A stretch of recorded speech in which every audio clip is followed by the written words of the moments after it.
for like an hour and 15, I think. Squirrel.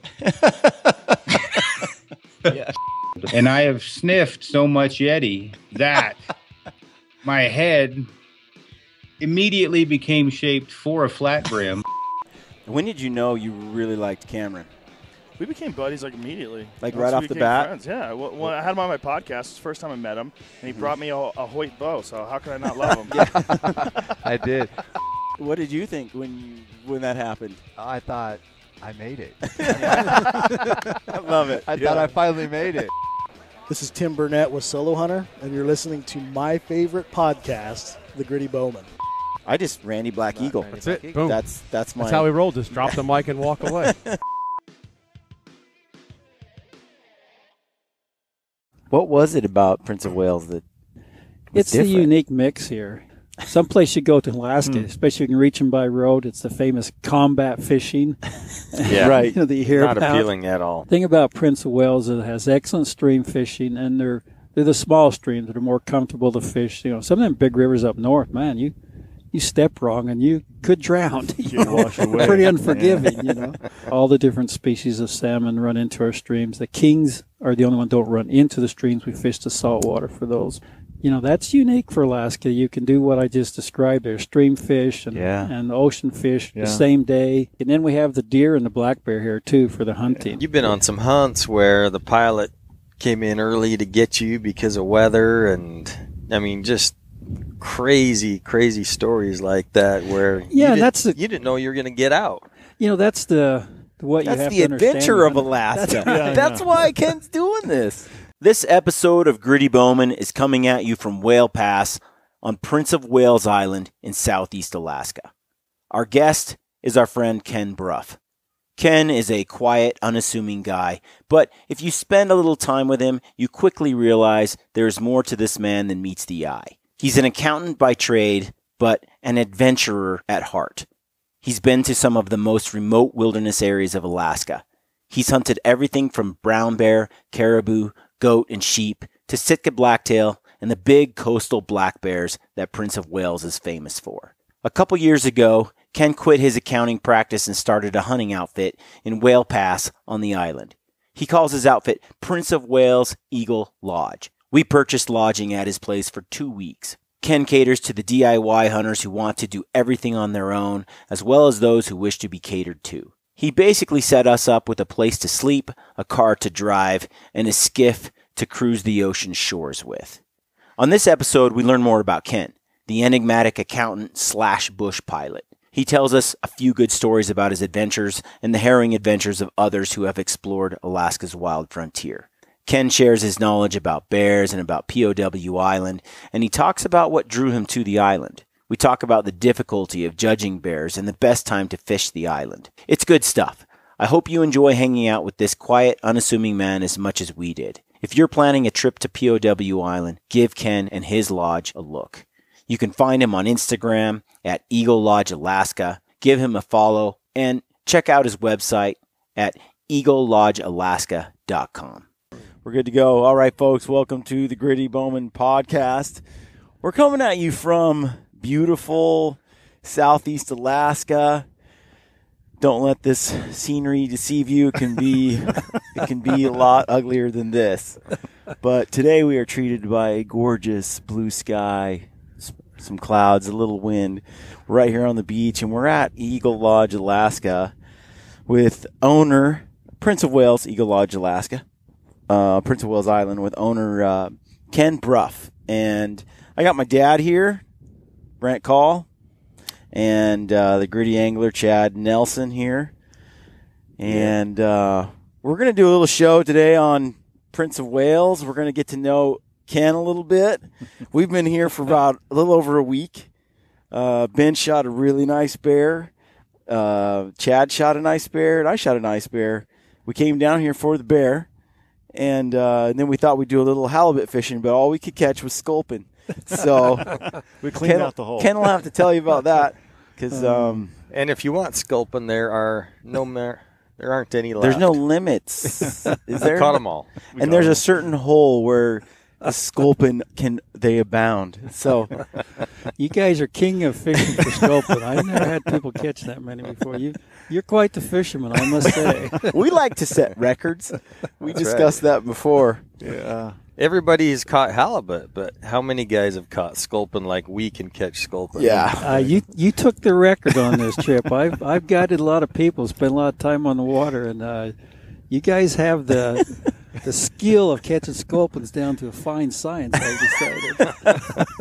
Most of my clients don't have that type of skill. It takes a lot of... Yeah. The problem with sculpin, for those that aren't familiar with them, is they are absolutely worthless fish. So they're all spine and skin and head, mouth. Yeah. There's no like meat on the suckers. Yeah. That tail though has a little meat on it. But they were good bait for other sculpin. Well, you know, we did catch 3 caught.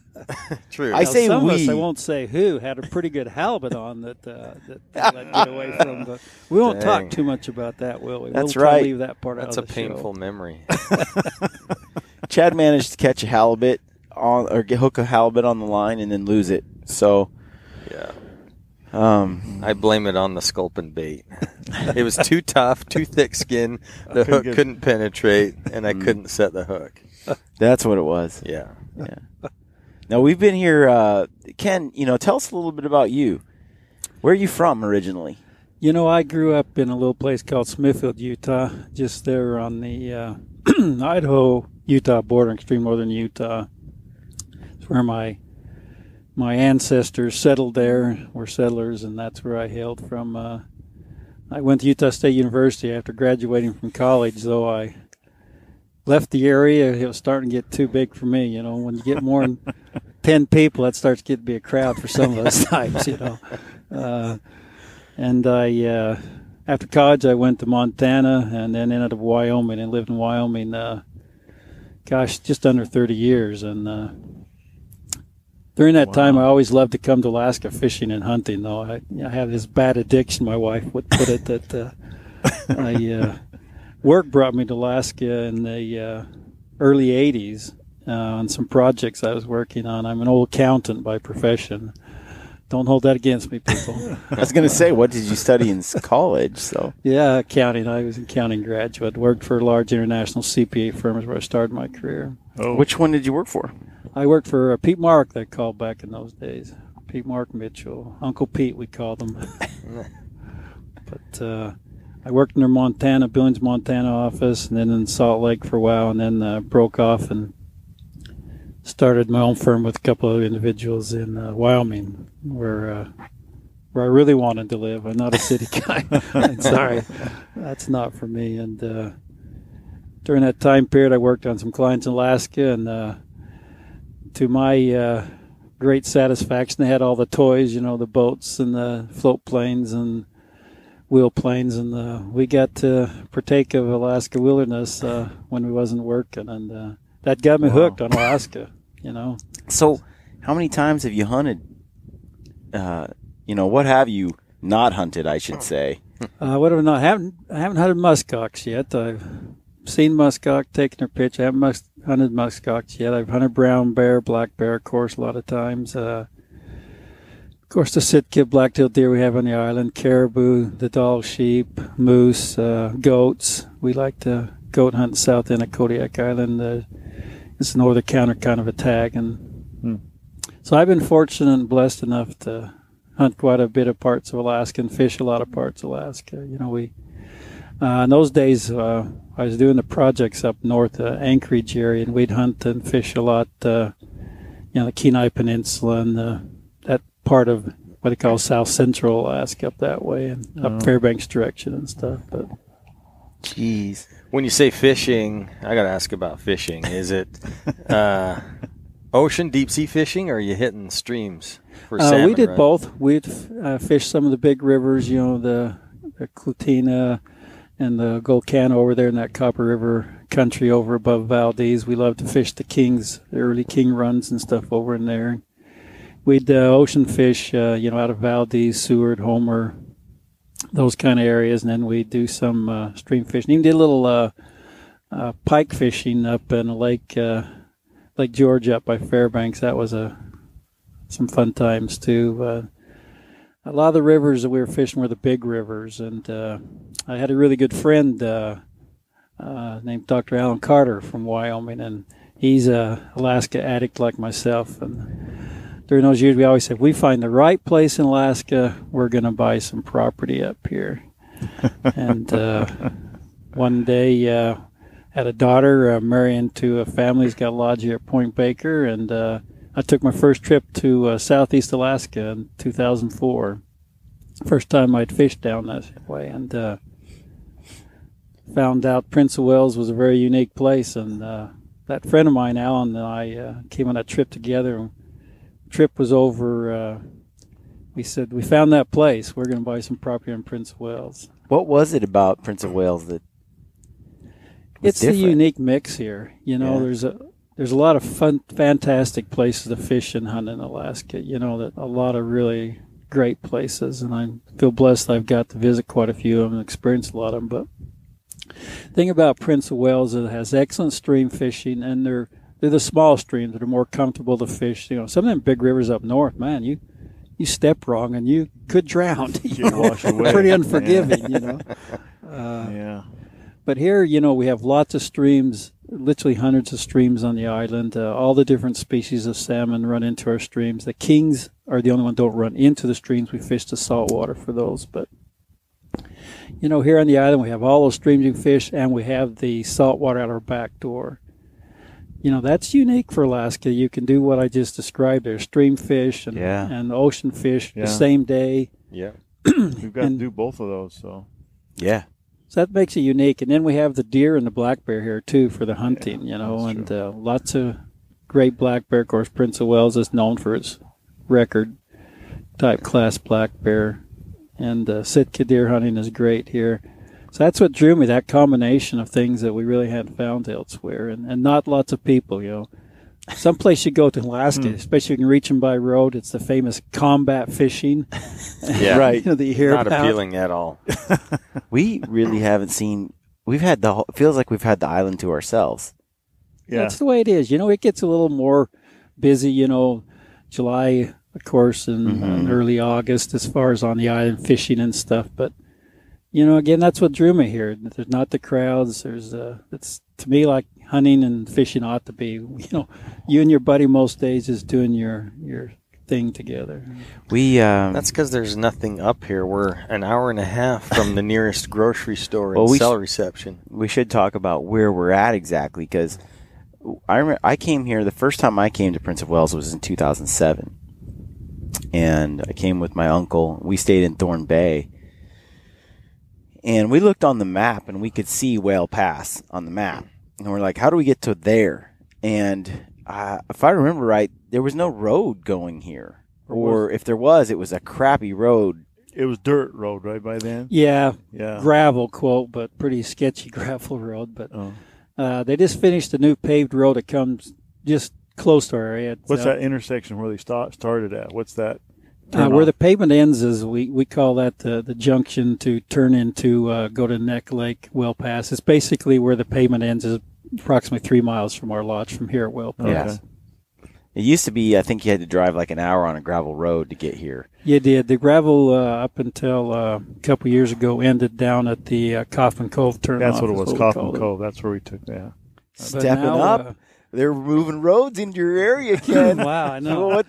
Next thing you know, there'll be more closer. People. It's been nice having the pavement get us that close, but also we are a little worried about, you people, come visit, but, don't visit too much. Once they get a service station, you'll be in trouble. You'll probably want to move. Yeah, there's no grocery store up here, no gas stations. Well, I should say Don has a little grocery store. Yeah, Don. I shouldn't shortchange Don. Don's a great guy. He helps me do some guiding and deck hands for me some days. And Don has the start of a little grocery store, and he's even going to start selling gas. So we're arriving into the modern world. He has some eggs. And yeah, he did. It's about a 10-foot by 10-foot little store, a regular. Hey, that's pretty nice. I mean, that's different. We've been catching crab every day, right out here. Yeah, just to the left of us in the the bay right off our lodge is right here, about 20 yards from us. Got the deck here over oceanfront property, and we're cruising in the little skiff out here, and we've got some crab pots out there. Chad is a crab junkie. Yeah. So if he doesn't eat them all in one go each night, he freezes what's left for taking home. But the crabbing has been great. Is that Phenomenal. typical on the island in general, or? We're blessed with really good crabbing here in our bay. Parts of the island, there's good crabbing, but unfortunately, just north of us, when you get up, like Port Protection and Point Baker, the very north end of the island, like where my daughter and son-in-law have their operation, the sea otters have moved in and basically destroyed the crabbing. Whoa. And it's just a classic lesson that we all should understand that anything totally uncontrolled like that can have consequences. And the consequences of then up there have been that there's basically no crab left.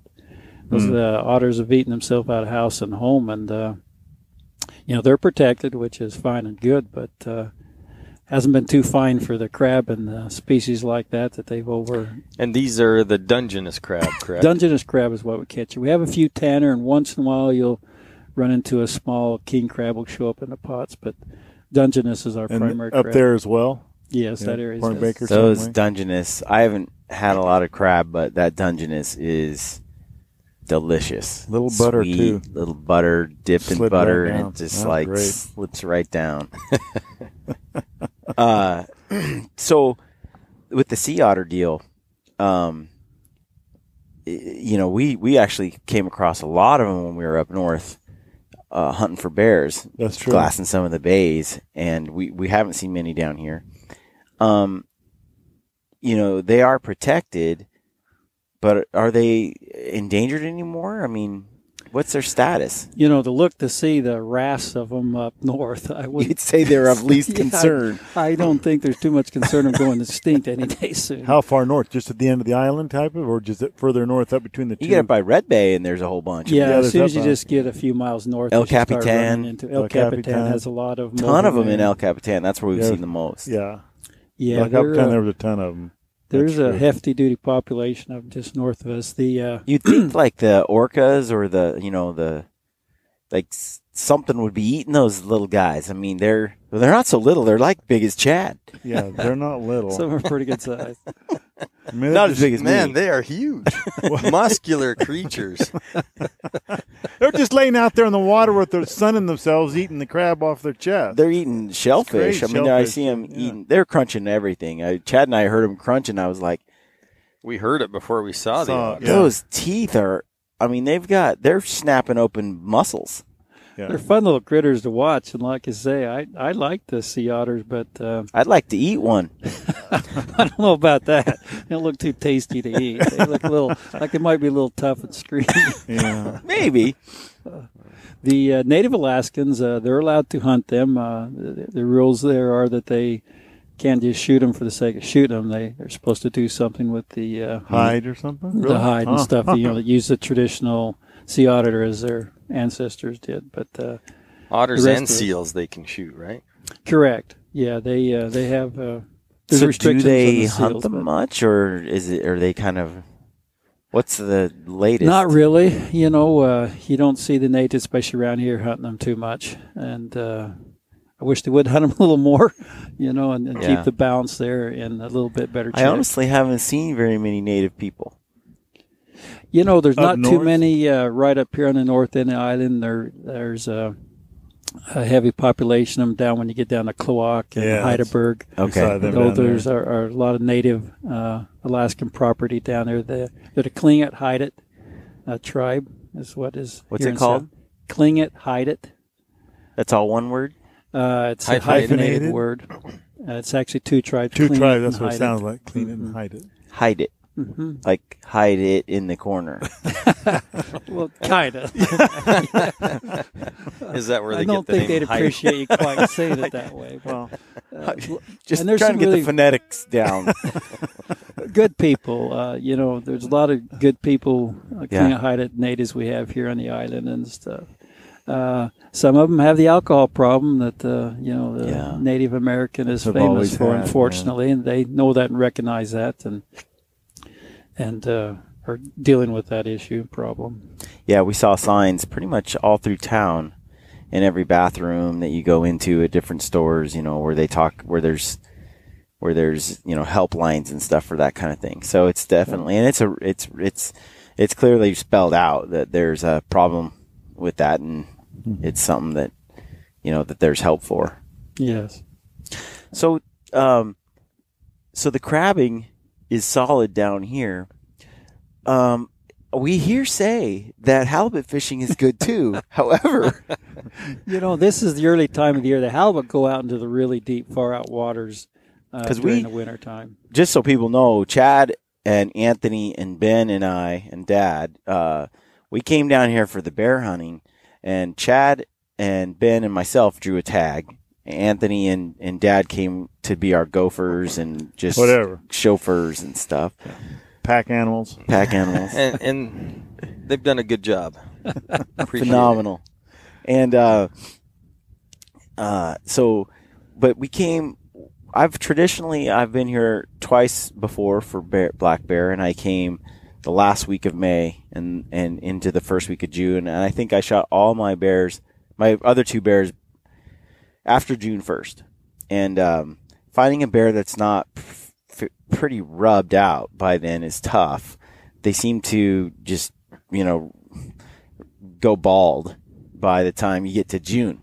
So we talked about coming here earlier so we could get after a good hide. Get a good hide, because really on bears, we eat the meat, but it's nice to get a bear that has a nice coat as well and bring that home too. So we came early and got here May 1st or so, yep, April 30th. April 30th we flew up to catch Ken. So some bears still hibernating then? They are. Each year is its own situation, but normally the bears start coming out of hibernation in late April, and as you get deeper into May, they more and more come out. What keeps them in there, and what keeps them not coming out? Of course, the weather and how tough the winter has been. This winter it was quite a bit colder than we've had in a few years. A little more snow than we've had. 3 or 4 mild winters in a row now here in the area, where there hasn't been much snow, milder weather, and it's been great. The Sitka deer population has really boomed, and the age class of the deer are up because there hasn't been a winter kill. But it's the weather and how hard the winter's been seems to affect them the most. We were in town yesterday getting our bears sealed and talking to some guys, and they were saying they haven't seen very many bears out yet this year. It seems like the hibernation has gone longer into the year than is typical. Yeah, that's true. That colder winter that we had, it was it was cold. Our bay here behind me, it froze over, and that hasn't happened for a few years. It's able to freeze because we get so much fresh water in this small bay pouring in. Take a look at the pylons that got ripped up from the ice. Yeah, unfortunately there was a breakup in April, and some ice pushed out, and then that evening suddenly came in and shoved them big ice back in before they broke up very much, and they damaged our pylons, so we got some repairs to do here this spring. But I can't believe how much it part tore of the area. up. That's what those poles. But, Prince of Wales bears, I think, what draws people here, it seems like the genetics, these bears have massive heads. Yeah. They say don't come for the hide, but if you want a big head in a big black bear, this is the place to come. Yeah, Prince of Wales as well established itself and well known for the big black bear we have here. It's when we talk about the size of black bear, we talk about how big they square, whether they square, like 6-foot bear or a 7-foot bear, and then their skull size, of course, Boone and Crockett. And, a good bear to us, they got to be, 6 to 7 foot. 6 foot starting to get a good bear. 7 foot's a nice bear. And the skull's, like 21-inch skull like Ben got is a really nice bear. But those kind of bear are common here on the island, not an exception. it's common to be able to get a 7-foot bear, in these 20, 21-inch skulls. That's what the island is known for. I thought we were shooting them just because we were amazing hunters. Well, that too, The less amazing Chad, hunters shoot the smaller bears. There is that. It's amazing choice, though. See, No, the first 2 bears I shot, both of them are right around 21-inch skulls, and they both are over 7 feet. The second one not quite as long as the other one, but right around those marks those are big bears. And then this year, my goal, both those bears are beautiful that I shot, and even though I shot them like June 3rd or something like that, both of those bears have good hides, good coats. They're rubbed up here by their front paws, and a little bit on one of the rear, but they still make an impressive rug. My kids lay on it. I mean, it's a very functional.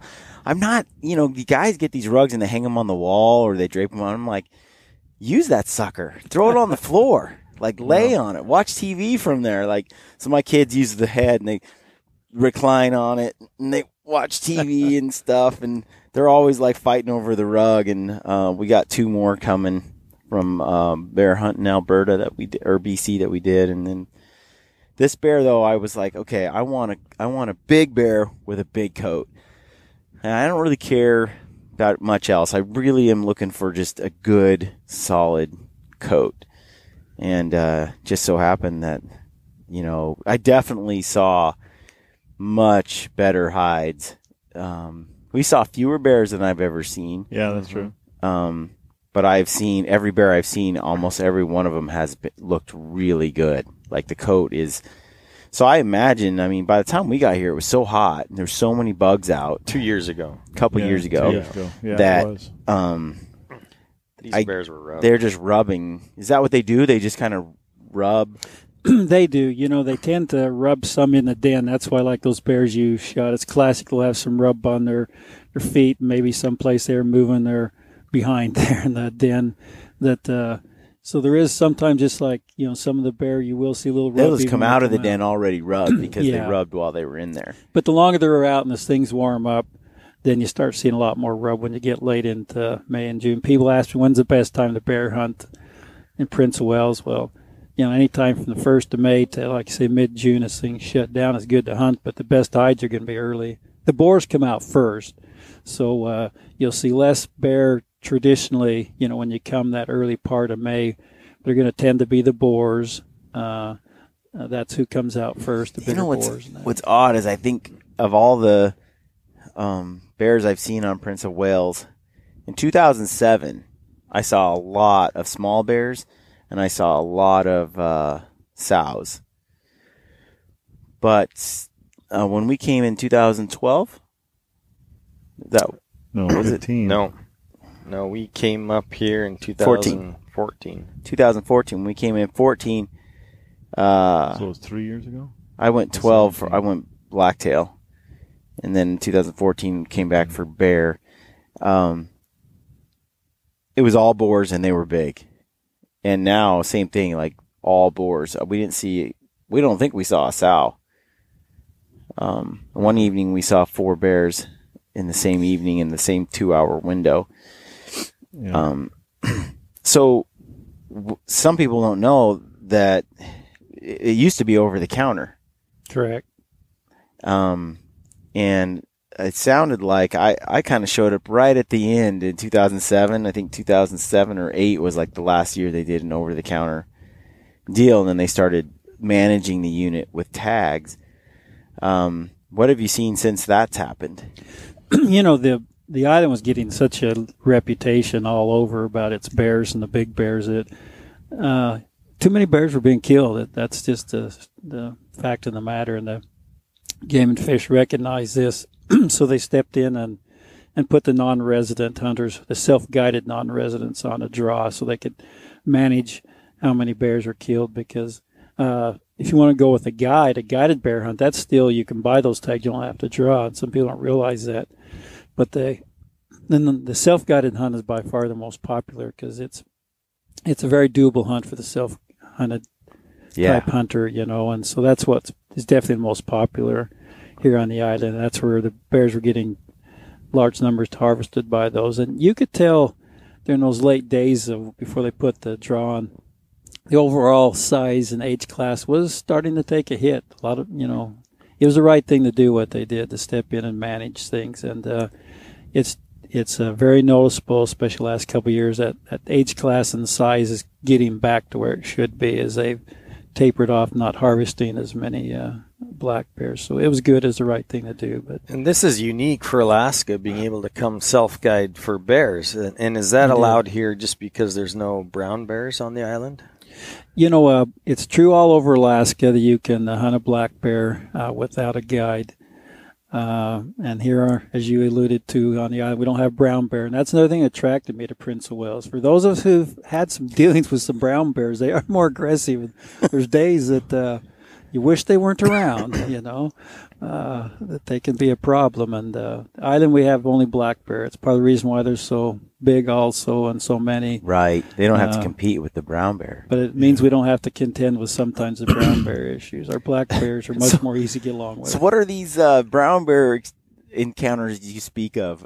There's been a time or two where it's a little intense whether, who was going to get the fish in the game, us or the brown bear, and in those situations, the brown bear always wins out. He has first rights, That's been my philosophy, and I think most people who've been around him decide that's the wiser choice of the things, They're so dominant when they are defending a spot or they have something they want. I mean, yeah, when you see them up close and personal, they look as big as a house and very intimidating. Dude, a black bear does. Yeah. These 7-foot black bears, they stand up. They make your hair on your neck stand up, and they're a lot more calm. So typically, the way I've seen black bears on this island is they're fairly docile. They're I see them knocking some trees over here and there and digging through stuff. They're strong and powerful. But I haven't seen them They see you, they run. They see you, they run, they get out of there. Or they kind of just see, the big ones kind of see you, and it's like they're blind as a bat. They're like, are you really there? I think that's something, and they turn and kind of mosey away. I haven't seen the big ones just book it. But they know they're king of the castle on this island. Yeah, they're the top predator here, the top animal here on the island. They know that. But Chad and I, we'll do this on a different podcast, but we just came on 2 bears. The bears we shot, we came on those 2 bears, and they were fighting. Oh, that was. And I've seen now black bears go at it for the first time. It's crazy. It is. Even from I was telling Chad, man, if they just wanted to run down the hill and kill you, they could. Oh, they could. Totally. Oh yeah. I mean, they're just. The fierceness was intense, man. We estimate our bears weighed 350 pounds, roughly. But it's 350 pounds of just sheer power, raw muscle. Oh, yeah. They are Well, they just came out of strong. hibernation, so they're skinnier than they normally would be. You're roly-poly. I don't know if that's true. I think he might have been 400 pounds. He's a fat bear. Brian's had a lot of fat on it still. When we skinned that thing, the fat on the back of it was literally this. The back strap is like this thick, and the fat is... It's not a 50-50 ratio. There's more fat than meat. He wintered well, didn't he? He did. It looked like bacon. It looked like a pig.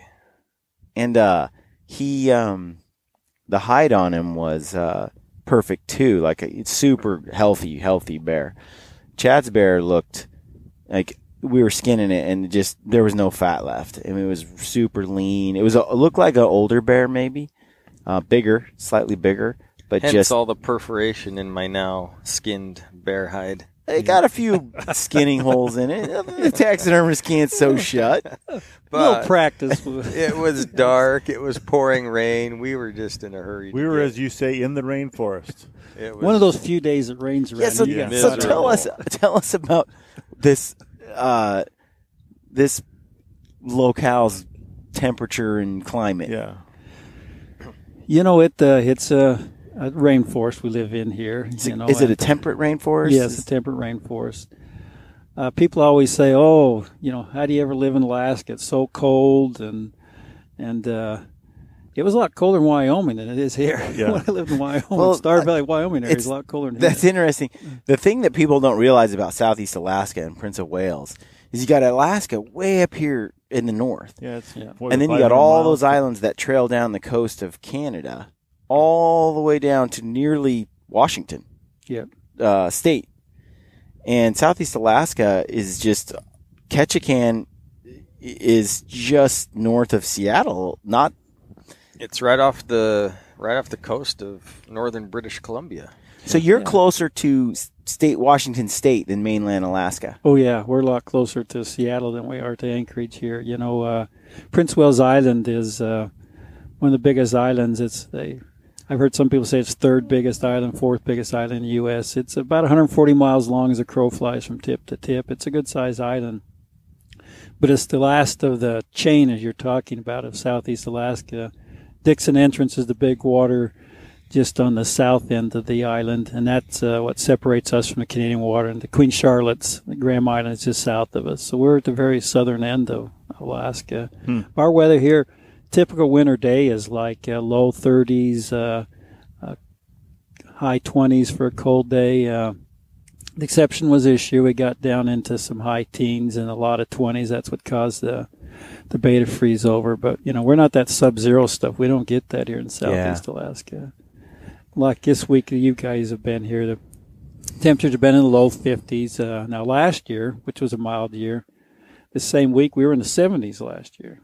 Yeah, okay. Yeah. Which was too warm for this area. It affected fishing. It affected things. That's way too warm. But 70 is a very warm day for us in summer. But because we're so far north, the 70 feels like it's mid-80s down there. Yeah, that's how it was for us 2 years ago. Yeah. Earlier we said we were here in 2014. I think we were here in 2015, and we were hunting in T-shirts the end of May. It was hot. And it was 70 degrees every day. Mm-hmm. Yeah. It was hot. But we'll get that kind of temperatures, and it's humid because, you know, of course, here on the ocean and stuff. But ocean protects us from that really cold stuff. So the weather, though, how much is your annual rainfall? We get a bit of rain. You know, Ketchikan is the rainiest part in Southeast Alaska. You know, they get 80, 90 inches of rain. You know, we're more like the 40 to 50 range kind of stuff is what we get. So it rains a fair amount. Yeah. But it's not like it rains every day. A typical summer, we'll get 2 or 3 of those storms that'll blow in, and, I mean, it really lays down the rain. I mean, you can take a 5-gallon bucket, lay it out in the open, and in an evening, the next morning, that bucket will be chucked full I did of water. that once. I came here in August hunting blacktails, and just a DIY hunt. I just put all my stuff in a backpack. Travis, my brother-in-law, and I, we flew here for pretty cheap as we could find, and we took the ferry from Ketchikan over to the island to POW, and then we rented a car on the island, and then we drove up to someplace we found on Google Earth and parked, and then we bushwhacked to the top of an alpine meadow, and then we got there, and then it rained for 6 days, like torrential downpour, and our tent was like a waterbed. The bottom of it it filled up with about 6 inches of water. We were filtering water. We just unzip the tent and scoop water up and filter it right there on the runoff. And we had crossed these streams that were like a foot. We hiked the stream bed because that was probably one of the easiest ways to get to the top without having to bushwhack. But when we came back down, that stream bed was now like 10 to 15 feet across, and it was like neck deep or waist deep, and it was too fast. So we had to find some fallen logs to get to the other side, and we had to hike miles through the bush to try to find a spot. It felt like miles. Probably wasn't. It was probably 400 yards, but it might as well be 5 miles because it's impenetrable. But it was a storm of storms for me, and I grew up in the Northwest, but it just wouldn't let go, wouldn't stop. And then it broke, and we had 2 or 3 great days of hunting, and it was sunny, and it was amazing. But I had never seen that much water come down all at once in my life. And I couldn't believe the tent held the water out. It had like this little bathtub. We had Tyvek on the bottom, and people were like, you should have set the tent up where there wasn't water. I'm like, dude, you don't get it. Yeah, if you've never been there, you can't I've set up a few explain it. tents before. This was a good spot. It's just there was no getting around that much rainfall. It's hard to explain that to anybody who's never had, if they've hunted west or even east. There's no concept of what rain is. You can't put it in perspective. I mean, it was like Noah's flood. Yeah, but it felt like the tent was. It just rose up, and you'd push it down, and it would like a waterbed. It just squish down and pop back up as the water flowed through. And I'm like, I feel like we're sleeping in a river, like a shallow 3-inch stream. Now that's Alaska for you. It's not just like we get the only rain here. Now let's be fair. That's true. I've been on Kodiak and up north on sheep hunts and caribou hunts. It was just like it's like a fireman was standing at a fire hose blasting on your tent. And you thought, will it ever quit raining so I can leave my tent? You're fogged in. It's raining so hard you think, well, I'll be tough and hunting the rain. Well, the problem is rain so hard you can't see nothing. You can't see anything. What's the point, right? Even if you got the best rain gear in the world, you'll stay dry, but you can't. That's see what I nothing. thought. I was like, I'll just hunt, even if it's raining, we'll hunt through it. We've done that in Oregon. The animals are still out there. Neighborhood float planes make a little noise. There we go. Yeah, but it did not. That was all, in theory, that all was good until it was a sheet of water. After 3 days in the tent, we have some video, but it's X-rated. X-rated. I went outside. So wet. I just went outside in the full nude and just soaked up and just bathed right there in a torrential downpour, and then ran back inside the tent. And you didn't need a stream. I mean, you had a full shower, gushing shower. But that was a pretty awesome experience. But I wanted to ask you about the back to the fishing thing. We came the first 2 weeks of May because we really wanted to get after the bears and find some great coats. We knew though that the fishing wasn't ideal at this time of year, but kind of hoped that we'd still get lucky. So what's the fishing options this early, and when does it get better? Mays are always a crapshoot, as the saying goes, on what's going to happen for the halibut in May and stuff. The only salmon around are kings. There's some kings out there around that we can catch during May, but none of the other salmon are in the region and area, and that's true throughout all of southeast Alaska. So the only salmon are around the kings, and the halibut, they start moving in during May. But last year, like I spoke of, the first week of May, you would have thought it was mid-June the way the weather was, and we had really good halibut fishing last year throughout early May, and it's probably because of the warmer weather you talk about. Yeah, the warmer weather and the water warmed up sooner. So they came in quicker than normal. Yeah, our water temperature was up because of the warm weather. This year, that water is really cold out there. It's still we're cold. Talking. I think the boat when it was out the other day, it said the water was like 43 degrees. It's cold. Yeah. Versus last summer, the water got up to like 54, 55. Oh. So just more feed in the water because it's warmer? All the conditions, affect them. But so May can be, some years that halibut can be good out there, but like this year, and I checked with some of the other guys around, and everybody's kind of seeing the same thing. Halibut fishing is really tough right now in the whole area. What about the streams? You got some steelhead in some of the creeks right now, don't you? We do. Our steelhead come into the streams in late March, April, into early May. We don't get the huge steelhead runs up here on the island, but we have lots of streams that get steelhead. And again, it's not the combat fishing, but that's our steelhead time here on the island. And of course, there's the cutthroats around in the streams and the dollies in the streams and lakes. But some people, their fly fishing skills needs a little we won't go there. practice. I understand. They tried for some cutthroats, I hear, to certain individuals whose names I won't mention to save them from humiliation. But I don't know. You guys say there was fish in that lake, but we didn't see any. This we did get skunked on that.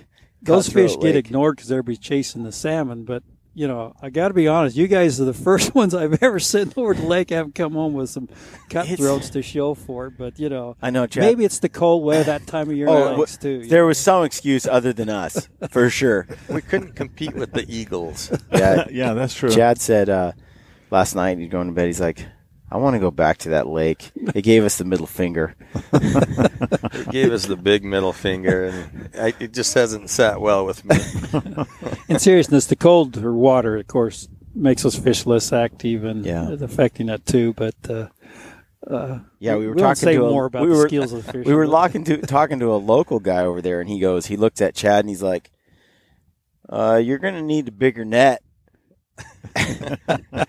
And he had a big net. And I said, why, is there big fish in here? He's like, oh, yeah, there's big fish in here. But, yeah, we didn't catch one. So, hey, I caught 2 fish, though. Chad did not catch any. Well, those were minnows. Yeah. Look, they were about 6 inches. It was more like my arm length, maybe, in half. Well, it must have been the fishing conditions, because I've seen how excellent you guys can catch sculpins. So we're in good shape. I got to acknowledge that. It must be the fish, not your fishing skills. You took the award of the most sculpins I've ever seen anybody catch in one day. That's for sure. Well, what was weird is on that lake is we didn't even get any chasers. I mean, didn't even move a fish. So yeah, that's unusual. I don't know what was going on, but we're going to go back and redeem ourselves. Try a little bit more spinners or something? No. We're just going to try it again on the fly rods. Well, when it comes to fishing, one of the things that Whale Pass is probably most famous for is we have a summer run of cohos, the silver salmon. When you say summer run, what we're talking about is those cohos, they start showing up right out here in our bay, right in front of our place. Middle of June, start getting in good numbers here in late June and run throughout July and into early August, that's not the normal coho time, as anybody's fished for cohos in Alaska knows. Cohos is traditionally late August, September. Oh, yeah. We have a run there that comes into the island, into our bay, I should say. Lots of runs in the island of cohos, but we have a late run that comes in the traditional time, but we have the summer run. It's a man-made run. There's lots of man-made runs, of course, in Alaska nowadays. They call them terminal runs, and that's what that one is. But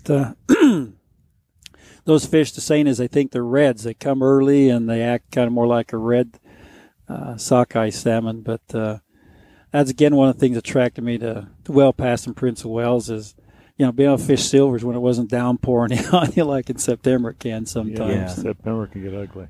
So Whale Pass is really well known for its summer run of those silvers that come into the bay. And you can sight fish them. You don't have to go out and troll for them. We're sight fishing them with fly rods and spinners right here in the bay and the stream they're running up. That's a lot of fun.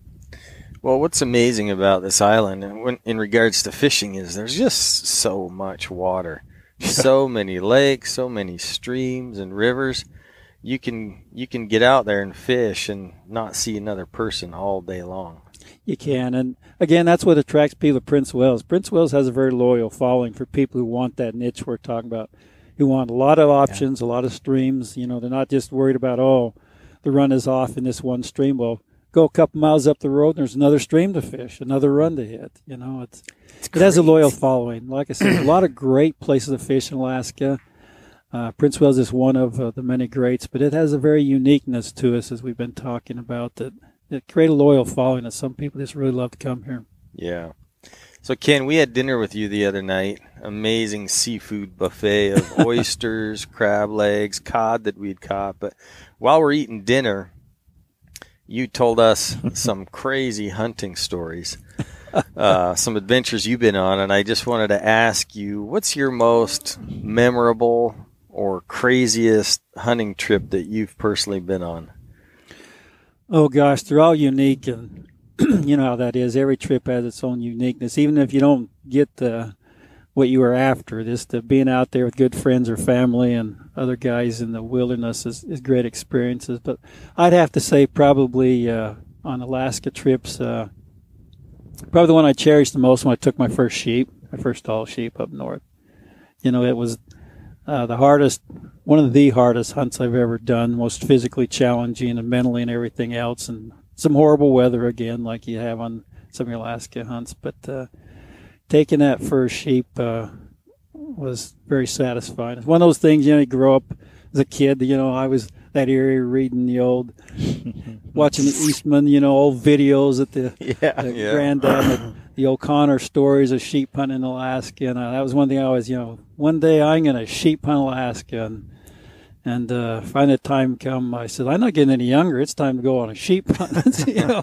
So at just over 50, I took my first sheep hunt. I said, it's time to go do this thing before I can't climb up these ugly, nasty mountains. And that hunt really stands out, the whole experience. And I got my first sheep, and it had its moments where I wasn't sure that was going to happen, and it was a very strenuous, challenging hunt, but very satisfying.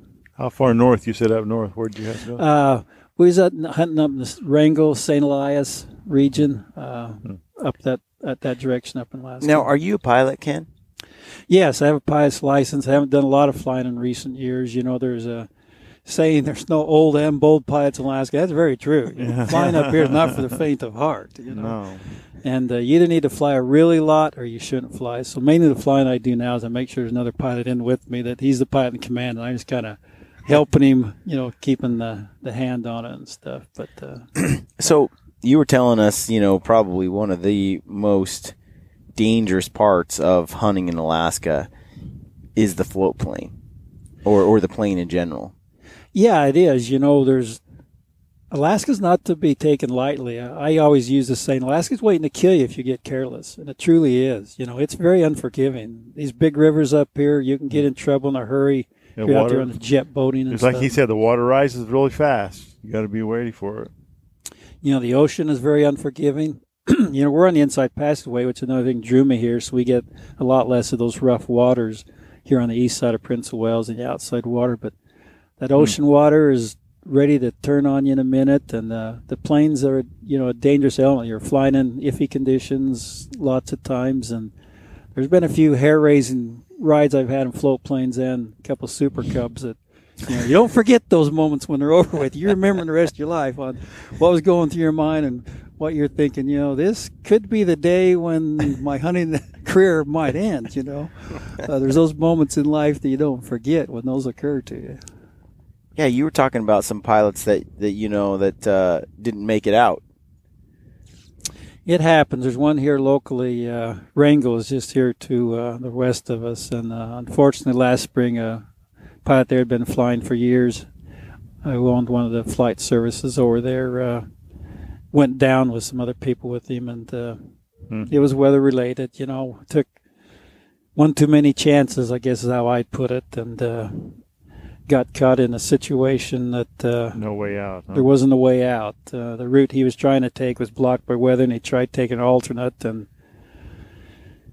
it didn't work out too good. So basically, if you're flying along and for example, we were talking about this the other day.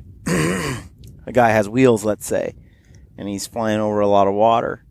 There's no place to put down. No. Unless you find that open country. And if there's no open country and you need to go down, it's a crash. Yeah, theirs was classic. Float planes, of course, in southeast Alaska, what we always use because, there's so much water. So much water and water access. So many places to land if you have to. And the place we're coming to fish and hunt, you can access by the float plane and stuff. So the wheel tire, the Tundra tire of the Super Cubs and thing is more north tool for up north and stuff. But their situation was classic. They weren't far from the water. They were trying to get over top of Admiralty to get into Angoon. But their way was blocked, and the pass they tried getting through was one of those that when you enter it, you better be able to get through because there's not room to get turned. And he couldn't make it through. Tried making that turn, and the plane stalled and down they come. And it's just the risk. If you make it, you make it. If you don't make it, you don't make it. Yeah, and I don't like all my chips in one basket. I like options. Majority of the time, those planes make it, but when one don't make it, we all hear about it, and it's the reminder, the wake up call. Well, that's the thing is, one of those passes you could probably do, 99 times. Mm-hmm. Yeah, but it only takes one time. Yeah, that one time. Yeah, it's unfortunate. You've been on some hunts where the pilot came in early to get you because of weather, and I mean, just crazy stories like that where you didn't know you were going to get out. That's what you have to understand. That's the adventure of Alaska. That's why Ken's doing this. That's what you have to understand when you're hunting in Alaska. You don't put yourself on a schedule like you're back home. The weather dictates when you come and go. When you go. know, yeah. You may come up here for a trip, and you may get delayed a day or two before they can get you out in the plane because they don't want to have one of those unfortunate accidents occur. And you may be out there a little longer than you planned on. Or the plane may come and get you a little early and give you your alternative. That happened one time us on a caribou hunt. We were scheduled to go out, but a day or two early, the plane showed up and said, "Guys, it's either now or we're not sure it's going to. You definitely won't be here according to weather reports and they had planned." And that's what you have to understand about hunting these kind of places and stuff. Yes, you might. Yeah. Or they might forget about you for, say, a month. Oh, dude. Yeah. Oh, dude. I forgot that about story. That is you got to tell us that story. Oh, my gosh. That's Dave Embry is a fellow who was with me on that first sheep hunt I talked about in Alaska. And Dave's a great guy, and he's done a lot of hunting all over the world. And way back when he was young, he went on his first bear hunt. He was in the military up here in Alaska, and he and a friend decided they want to go on a bear hunt using their military rights to hunt, and they went on Kodiak late in the season. Well, it didn't quite work out for them. Not only did they not get a bear, but when the pilot was supposed to come back and get him, it was a bad weather day, and he couldn't make it in. And his next day, he was off. He was on a 30-day on-off rotation, and he forgot to tell his relief pilot that he hadn't brought those people back in. Back in those days, this has been a long time ago, the schedule was a calendar on the wall. Being the end of the month, the calendar got ripped off and thrown away, and everybody's kind of lost track. There's that just seems so ghetto. Like just something's wrong. That's so. But so typical to me of like Alaska. Oh yeah, they're a little better nowadays. But thank goodness for sat phones. So the guy leaves for 30 days. He's off shift, and he doesn't tell the guy that these guys need to be picked up. He was gone, and the flight service didn't believe it was them. The news got out. There's 2 guys missing, but they didn't. We haven't left anybody out there. It's not us, and. Didn't the wives call out there?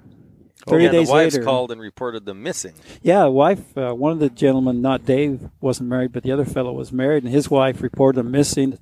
Military considered them AWOL. They were military. They were missing in non-action, and they were looking for them, but just didn't know what to make of it. Didn't know, if they had just gone AWOL or what had happened. What did Dave do? They'd remembered flying over a cabin on their way in, and so it took them a couple of days, but they made their way finally back to where that cabin was to get some shelter when they realized nobody was coming for them, And they broke into that cabin. Unfortunately, this was wasn't much miles food. away. It took them a few days to get to the cabin, right? Yeah, it was quite a struggle to get there, and they made it to there and broke in, so at least now they had shelter, get them out of the weather and stuff, but no food. And so Dave told the story. They were just waiting around to die, 30 starving days to death. A long time. Yeah. They were starting to get delirious and just kind of losing it, and just laying around, no energy left. They tried finding stuff, and Dave said, people ask us, well, why didn't you just go shoot something or find something? He says, trust me, we tried. Yeah. We could find nothing late in the season. We couldn't find anything to shoot. The critters are. No fishing gear. They're getting cover too. See, it's late in the season. It's November. It's like it might as well be a desert that has no animals in it. You know, same idea. But they were just waiting to die, and they would have died if they hadn't found that cabin, got some shelter from the weather and stuff. Yeah, that kept them at least out of the weather.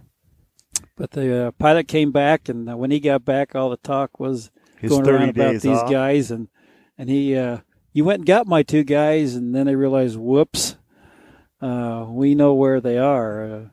So they sent out planes looking for them, and now they'd moved, and so they started a search routine. And fortunately, they flew over them, and they were just coherent enough. They stumbled out, heard the plane, and waved them down and got rescued. But it was nip and tuck. Dave thought it was the end of things.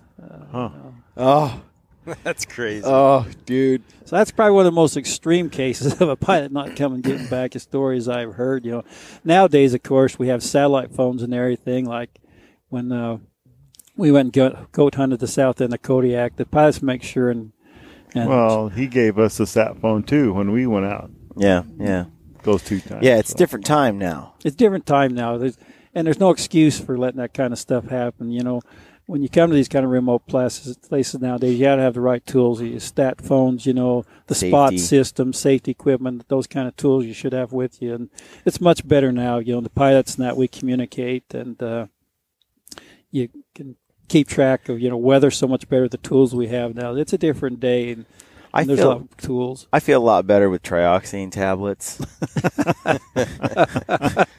I don't know if those would have even helped us the other night when we're caping out my bear. Oh, my God. He was wet. The torrential downpour. It's dark. I mean, if you get stranded out here, Ken, overnight, what do you do? Hypothermia is a killer, of course. Yeah. We all know that, and you have to really watch out for it here. You got to pay attention to what the weather's do and be cautious, and it's the fundamental safety stuff. Make sure somebody know where you're at and going to be and when you're supposed to be back. Like if every night when you guys didn't start showing up till after 11, you had me start to get a little concerned. Okay, it's going to be one of them search and rescue deals. At least I know where they're at. We were contemplating going back in because we had 2 bears down at the same time, and so we just got one of them done up, and we were like, okay, we really got to charge back in and get that other one. And we'd planned on it, and it was so late, and it was cold, and we were so wet. And I was like, it's getting dangerous here, Well, packing that meat out, it's we took a shortcut, Ken. Yeah. We took a shortcut. One of those famous shortcuts that we all regret once we do it. We regretted it. We paralleled. We all fell on our butts at least 5 times coming down that mountain. It's so wet and slippery, and this landscape here is waiting to swallow you up. It truly you is. take a step and you sink up to your knee. It looked like a scene from Predator in the jungle back there where we were coming down the hill where he shot that bear. See, Ben got it off good this trip. Dude, he shot his 10 rolled feet it from down the to the bank boat. and rolled it to the boat. The objective is to shoot them on the beach in the springtime, guys. That's the objective, Well, we like to do things the hard way. Yeah, well, Make it more venturesome, right? Yeah. Well, what's so DIY, funny? See, what's so funny here is we're like a quarter mile through the bush where we hear these bears, and then the second day we're sitting there clean. We got a pack loader. We're getting ready to go down the hill, and I look to my left through the trees, and I'm like,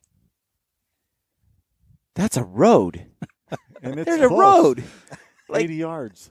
80 yards. There's a road there. And that would have made it too easy. Would have been a true Alaska experience. Yeah, like times we went up and down that dang mountain, and this is a 45-degree angle. And no Devil's Club, of course. Oh, no, yeah, it's all my hand, see? Yeah. Dude, there was so much Devil Club. It was like a forest of it, this one spot. But packing my bear out, that was part of the reason for the shortcut. Because the Devils was so thick. Yeah. But it was, it's funny because there's roads everywhere, but they're not all on a map. You're that remote. And, you got a lot of logging roads here on the island. Yeah, punch them in, you don't even know they're there. Yeah, it didn't show up on the GPS. Yeah. One. You don't want to rely too heavily on your GPS, do you? So tell me about the Sitka blacktail, because I've hunted them in August when they're in the high alpine meadows and still in velvet. But can you hunt them in that? Do they go hard horned and stay up in the alpine, or when do they come down? We see the deer throughout the year, of course. Pretty soon here in late May, early June, they'll be dropping the fawns. That's always fun. Them little teeny fawns. Yeah, We saw a bunch of that. All the road. Yeah, you see them all over when you're going up down the roads. So they'll start getting their horns on. You'll start seeing them in the velvet June, July, and August. By mid-August, that's when the Sitka deer hunting opens on the federal lands and stuff, which most of the island is August 15th. And by then, they're just coming out of the velvet stage. Some of them, they still got velvet, but they're getting into the hard-horned area. But we'll see them scattered throughout the summer. But predominantly, as you alluded to, that during the summer they stay up high. The bucks do. They're up high on the top of these mountains above the timberline, and that's the best place to hunt them early. We do hunt them and kill them on the end of bays and down low, but the best, most consistent place is going to be up above Alpine early on. And when do they shed their velvet? Like I say, you start seeing right there at August 15th that they're starting to shed. A fellow from Wyoming hunted. He killed one, I think it's like in the 17th last year. And the velvet was off. It was hard-horned. The velvet was off that buck, and it was a nice buck he killed. Yeah. We've had these mild winters the last few years, and even though last winter was really cold, still wasn't a lot of snow. There wasn't a big winter kill. So there's a lot more deer and better age class. Yeah, you were saying right now, like this year is a great year to hunt. Yeah, these are great years to hunt Prince of Wales right now because of the mild winters and the carryover. Definitely, it's noticeable that there's more bucks in the better age class than normal. Because typically it's not overhunting or anything, predation. It's these deer can be wiped out, 40, 50, 60% of the population with a hard winter just gone. Yeah, that's that's the big thing that dictates the population, really. So you've had like deer here. We see them everywhere. You can shoot 4 bucks. That gives you a perspective of how many deer there is. And they'll change that allotment based on the winter kills and stuff. Correct. That'll be affected by that. Right now is a great time to come up here and blacktail hunt. So if people can, and you can just do that one over the counter. There's no draw. That's correct. You don't have to draw. And most people either come right then early, hunt them in August, very early September. Kind of the no man land is from after about the first week of September until the rut starts. Them deer realize that something's up. They're being hunted, and they tend to go nocturnal and get kind of scarce. That's not really when you want to try hunting them, that zone there. But then they're like any other rutting deer. When they hit late October and early November, they're rutting, and that's a great time. Those are the 2 times you want to come, early or wait for the rut. Really want to do a Sitka blacktail rut hunt. The last week of October, first week of September, it's or a Halloween November. Hunt. Yeah. That's just a great time. It's a just wet come the day hunt. after Halloween or whatever. It tends to be a little wet again, but it's. I assume it'll dump rain on you the whole time. Most of the time. Waders, you'll probably be waders. Actually, it's not quite as rainy there as you'd think. Rain isn't so much the issue. It's starting to get cold enough, then we'll get some snow skis. But really, the weather isn't normally, if there's such thing as normal anymore in weather, isn't really too bad usually during then. And so you're not fighting the rain too much. You might fight a little bit of snow skiff, but really it isn't as bad as you'd think that time of year, the weather. Really. And you're hunting them on the shorelines, or are you hunting them on logging roads, or? Yeah, if there's not a lot of snow, you're hunting them. You use logging roads to access clear cuts and the muskeg openings, and you're rattling calling like you would whitetails grunting in other areas. Grunting and rattling. And they're pretty susceptible to that? Very susceptible to that, and That's they're fun. very active. Yeah. That's where you go, man. There's your bow tying. Yeah, they're active running around, and they're very susceptible to rattling Just calling. running. If they're rutting like blacktails, they're just, or other, any deer, when they're in that rut, they just lose their minds. They're just cruising everywhere. You're real dumb. Yeah, that's what we need. We're not that good hunters. We understand how guys work. Yeah, they're typical guys. Yeah. What can we say? If we get a lot of snow, you talked about hunting them on the shoreline. If we get very much snow, then they all suck down to the shoreline to find something to eat, and that's when. If you get quite a bit of snow, they can push them right to the shoreline. That's what I was telling Chad yesterday. Well, this week, this was my first time, and I think Brian's too, first time hunting from a boat and cruising shoreline for bear. And it was amazing to me how much country you can travel, how much shoreline you can see, just how much country here you can access in a day, in a few hours. Yeah, in a boat. Hunting that way from a boat. Well, the only problem with that is when it started getting choppy, that one place out there, by St. Lawrence or whatever, we were up there on that one side of the island, it got real choppy out there for a while in that little skiff, and we had to kind of come back around the other side. Yeah. That's one of the But so you just got to watch the wind. You do. You have to watch wind. But again, that's one of the reasons I really was attracted to Prince of Wales and why it's popular for the black bear hunters. Yeah. Because you have the road system you can hunt if there is wind and bad water. I love hunting the shorelines with the skiffs and stuff like you're talking about.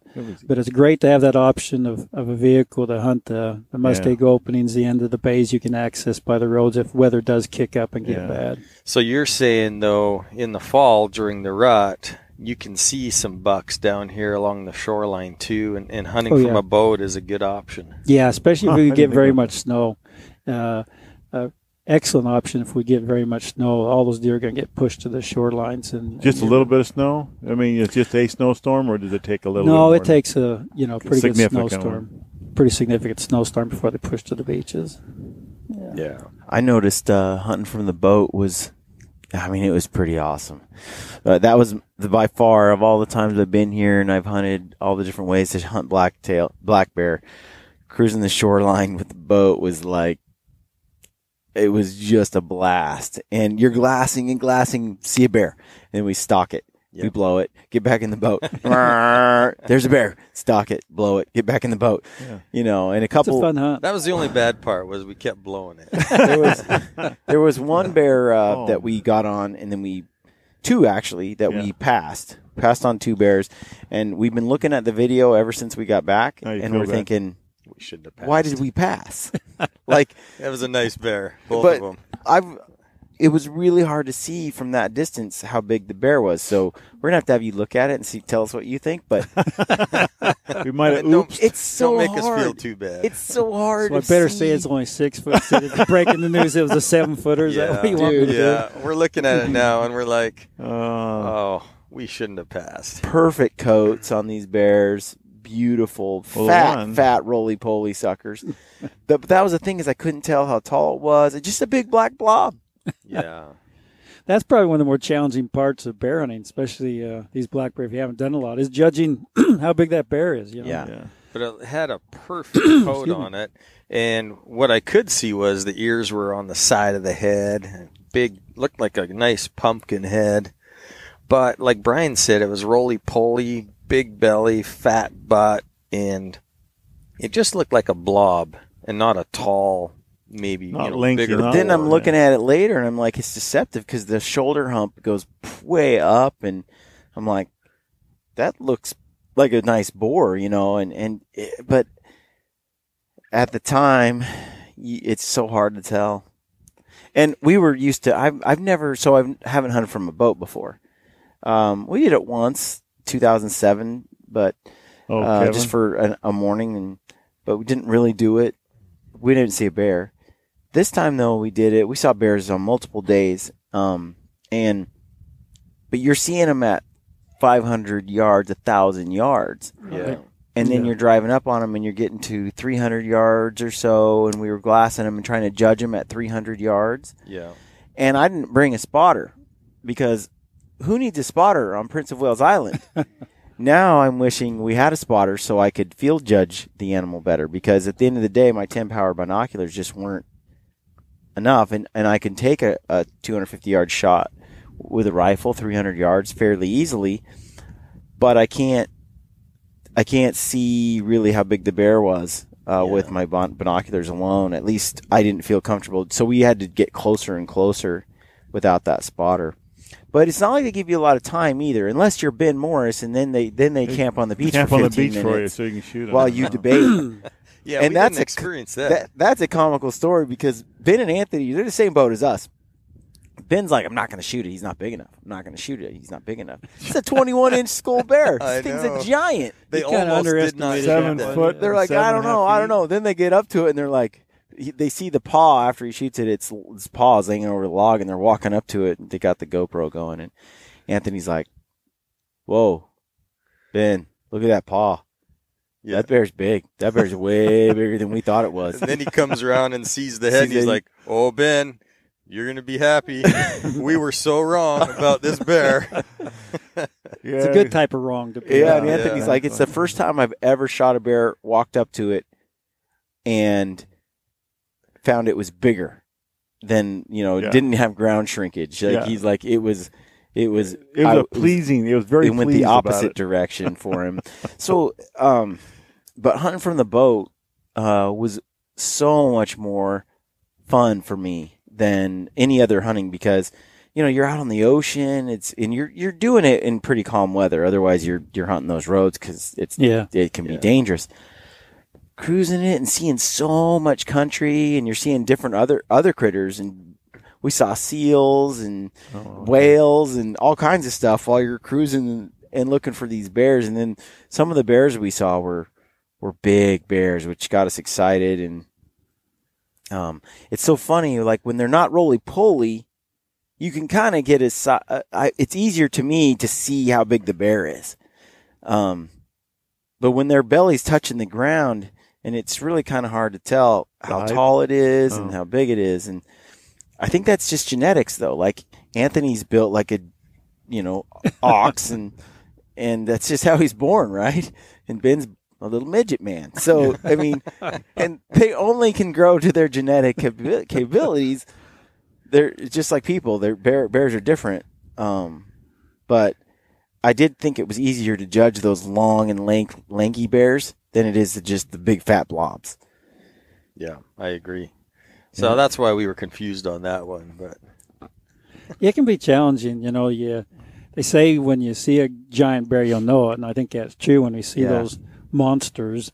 But it's all that in between and with no reference points. And I've hunted a lot of black bear and seen a lot of them, and there's still some bears I'd look at and go, okay, is he a 6.5, 7? Which is he? Is he a 6.5? Is he a 7?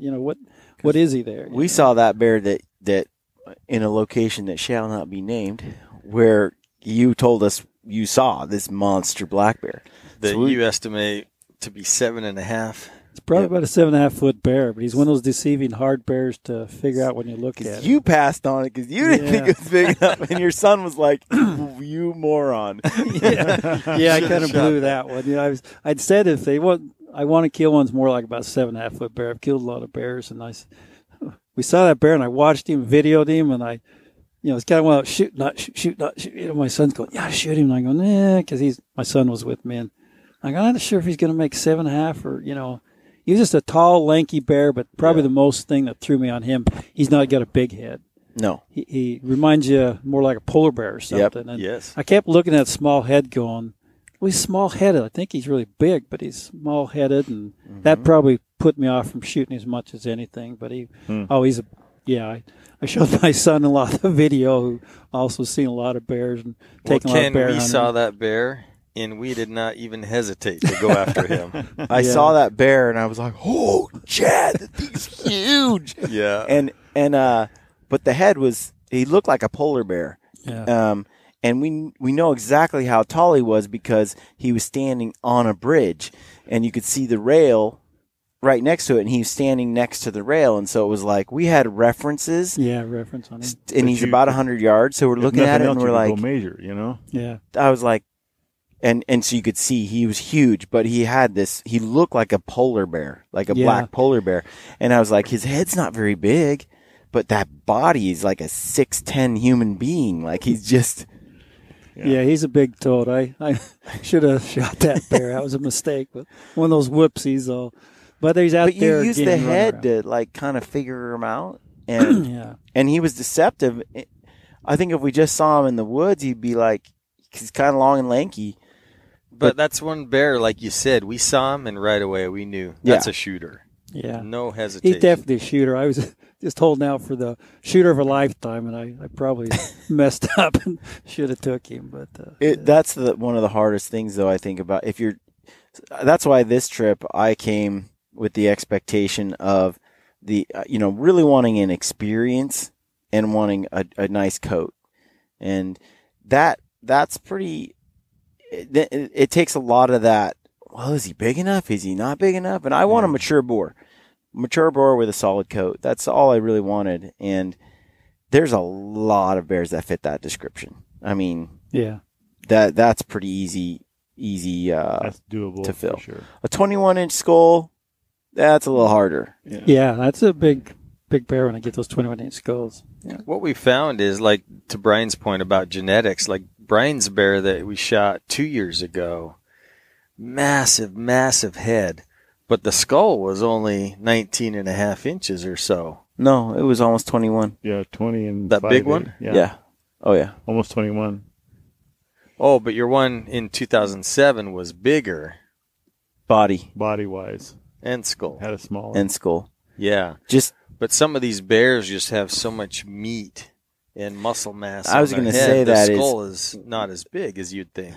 The first bear I shot was older, had a busted canine. It was a really old bear. And he scored just over 7 feet. You know, he measured 7 by 7. And he's actually 7.5. Almost 7.5. And then the skull was almost 21.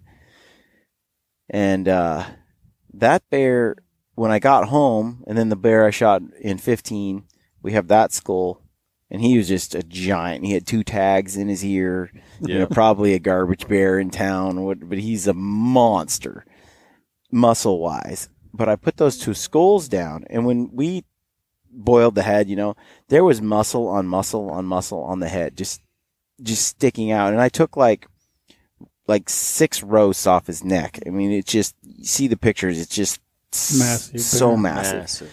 And but once you take all the muscle off of it, and it's just the skull seems small, you know. And anyway, when I put it next to the other bear I shot, which didn't have nearly that kind of size on it at all, they don't measure the, you know, if you put a tape around its neck, there was no comparison. The bear I shot last year, even though the heads were about the same size. So I guess what I'm getting at. Well, both our bears we shot 2 days ago. Mm-hmm. My bear's head looked a lot bigger than Brian's, but yet the skulls are within 1/16 of each other when they measured them. Yeah. So, but when I got home, I set the skulls side by side, and the first bear I shot is like 3 inches longer skull. 3 inches longer. 3 inches longer. And about 3 inches narrower. And the other one is just all width and a short muzzle and short length. And so, I mean, that's how different the genetics are. But, you know, they can vary a lot. From one animal to another. One's got this long head and one's got this fat, wide head. It's pretty cool. It's pretty cool. One thing about Prince of Wales, though, is that they grow bears with big heads. Yeah, they do. Yeah. But I was telling Chad, there's one thing, if you haven't bear hunted, okay, so bear hunting is like, to me, one of the funnest things to do because they're big and they do odd things. They knock trees over. They grab their feet and roll down a hill and do like corny stuff. And they're just, I can just But they can also kill you. Yeah, they can also want to lose kill track you. of that. Yes. But watching the bears, you could just sit there and watch them do their thing for hours. But and that's a lot of fun, just watching the bears. And then, you know, finding a big one and then it gets you pretty excited. And then getting close range, like bow range, which we were in bow range with both the ones we shot, but we shot them with the rifle. It's kind of chaotic moment. But you there's one thing about bears is it's all fun and awesome, every part of it until the bear's on the ground. And then it's kind of, you can't touch it without feeling like somebody pooped on you. Like Totally. It's just a mess. We still stink, and it's been 2 days. I mean, they are one they're a little on the smelly stinky side. critter. And especially if they're wet, like they were just in Both a pouring of them are in the rain, creek, and so, too. and then they died in the bottom of mud pits, and his is in the middle of a creek. Yeah. And you so see the waterfall on one side, and 3 feet away is the bear. Look how much better story that is than just shooting on the beach like cheaters like Ben do. Totally. We did it the man way. Yeah. But the whole Alaska experience. We also did it the sucky way. But it gets really cold. I mean, it gets the bears get they're just filthy, and so you're cleaning them and you're pulling. There's hair everywhere. You're trying to keep the meat clean, and and then trying to get a picture with the bear. We were some dude wrote this on our Facebook the other day or Instagram. He's like, it's amazing how a bear can be standing there and just looking. And my buddy Aaron, he just shot a grizzly bear, and you see him standing up, and it's like, wow, this bear, and then you shoot him, and he's like, they're just like a pile of blankets. Like there's no shape. You can't prop them up, prop their head. You can't hold them up like you do a deer or an elk or anything like that. Like it's just a blob, and there's no moving it. You're like, let's pose it for this shot. You can't do anything. You just take a picture of it just laying in a heap. My bear piled up, in that creek in between a big boulder and a log, and trying to get him out of there. Head first. Oh, yeah. He was head first, and I walk up to it, and I said to Brian, I thought he was a lot bigger. And I was heartbroken. I was so disappointed. But I didn't know his head and shoulders were wedged down in between behind this log and rock. And it took everything he could do to get it out of there. Anyhow, pulled him out finally, and I was pleasantly surprised. But getting him out of there was a freaking chore. Yeah, they're that much dead weight. It's a lot of work. It's amazing how much dead weight they are. There's nothing to get a hold of. You know what I mean? Yeah. Yeah, I mean, we had to field dress them right there in the creek. It was just, we couldn't move them anywhere. Just too big. Even with 3 of us there to move it. It was crazy. Of course, it was late at night. You'd been on a kind of adventuresome hike. We looked up and we said, oh, we got 3 hours of daylight. Remember that? Yeah. And it took 4 hours. Yeah. Oh, the memories you create. Oh, it was a blast in a lot of ways. It was just cool. Amazing experience. It's been an amazing week. I mean, a lot of news for me. Crabbing, fishing from the boat. All new experiences we hadn't done before. Yeah, the deep sea for sculpin and for sculpin. The crabbing. Thank goodness we got a few cod, so you had some supper that did. night. Yeah. Some people are healthy eaters, I decide. When they start running out of food when we're not near the grocery store. But that's another story there, too. Those two. If it wasn't for the crab. Now, we didn't run out of food. They ran out of food. Yeah. Some of us have stores at our lot. Then there's these guys who are supposed to bring their own food and stay in my cabin, and you'll have to explain to the people how all that happens when, city people, there's not a grocery store nearby, how challenging that gets. It's challenging when you have Ben and Anthony here and they eat 3 people's worth of food. That's true. It's difficult. They eat like they're thoroughbred racehorses with I don't know. I never, like Ben. Oh, man. I don't know where that food goes, but that guy can pound it. Yeah, his little body can put through the food, man. Anyhow, if it wasn't for the crab and the fresh fish we have every day, it's not only saving us a lot of money, but time and trips to the grocery store. Yeah, because that's 70 miles one way is kind of tough. Yeah, we don't have the market just around the corner. That's why we have a supply room stuffed full of food, so don't have to deal with that. Actually, you got a van stuffed full of food. Yeah, we have to ship our supplies up here every year. We needed a new van to transport guests, so we took advantage of that van stuffed full of supplies and shipped it with supplies from Seattle up on the barge. Yep. Doesn't cost you any more for the space. It's just the same space, right? Yeah, that van's going to cost the same whether it's empty or full. Empty or full, yeah. Holy moly. Yeah. So, Ken, you have a couple tags in your pocket, or hunts, I should say, lined up for the next couple of years?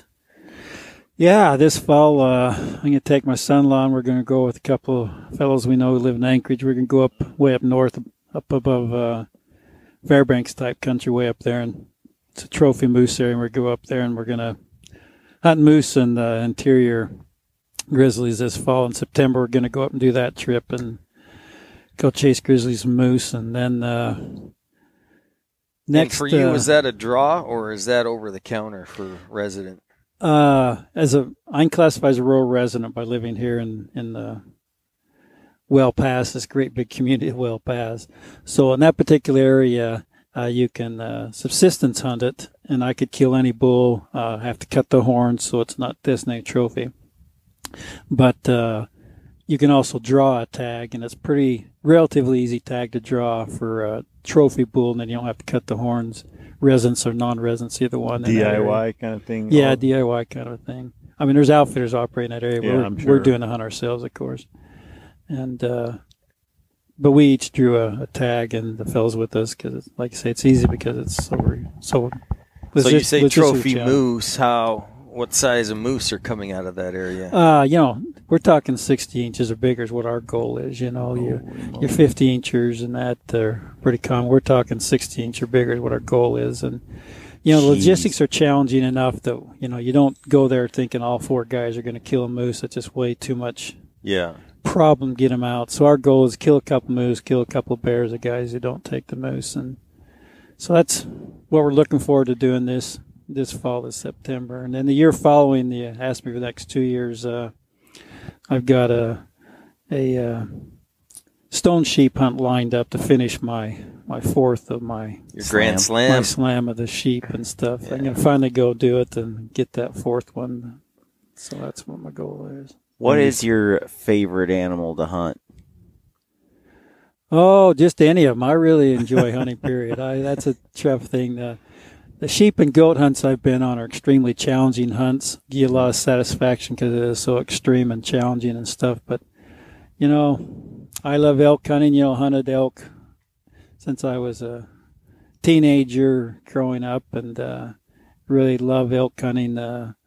Last fall, my oldest grandson went down to Wyoming and helped him get his first antelope. And that was a great hunt, great experience, just going along with him and seeing him excited taking his first antelope and stuff. But I love elk hunting, and moose hunting's a lot of work. I like doing it. But it's kind of like taking on a major job. It's a big animal. It's a big animal. And up here, in Alaska, you shoot one, you go, gosh, that's several days worth of work I just created myself and everybody with me. That's why I'm really enjoying mule deer hunting. It's just the right amount of animal after you kill it. Yeah. Elk. It's just a lot of work, it's a lot of work. But or you're going for your moose, are you able to get horses in there? No, it's strictly, there's really very little moose horse hunting, I was going to say, period, in Alaska. There's a few areas you can hunt the sheep on the horses, a few areas they do that. But no, where we're at is we'll be getting way back in there, having a plane fly us back into where a boat stashed for us, and we'll be hunting, using the boat. Down the river kind of a thing, like you did here. And so it's all manpower once we get them moose down to get them back to camp. It's called Alaska power. Everything around here is Alaska done by Manuel. That's right. It's not. We don't road hunt around here too often. Kidding. I said, especially not where we go. Not for the faint of heart, for sure. No, it isn't. It's all work. And Ken, you won that sheep tag, right? Yeah, my desert sheep tag. Right. I used all my luck. Some people say I should have went out and bought a lotto ticket that year, but that hunt expo they have down there in Utah. Can't do that. Salt Lake City. Yeah, Western Salt Lake City one Conservation Expo. Yeah, that hunt expo here. What's it been? 4 or 5 years ago. You don't have those ones that only non-residents.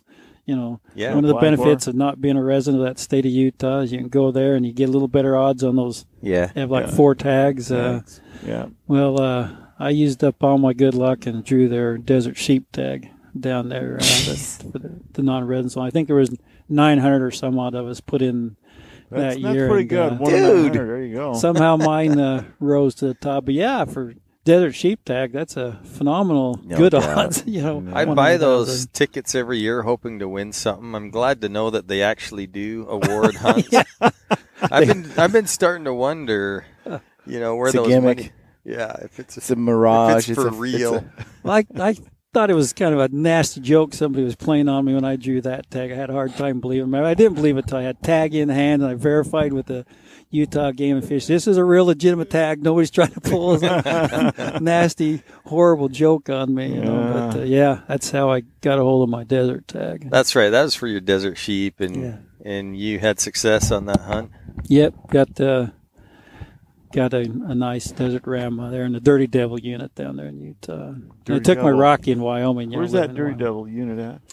It's down there close to the Henry Mountain area. Oh, okay. Right there by the Henry Mountains. That's more. Don't know Utah. I'm southern. I don't know much of the other. Cool. So Ken, fun experience. On this cabin, we're staying down here in this cabin, but you have, how many places do you have? This cabin you're staying in here right by the water is what was the original cabin when myself and my friend brought this property. I've since bought him out. But it was the original cabin of property. We remodeled it, and we let people stay in that cabin.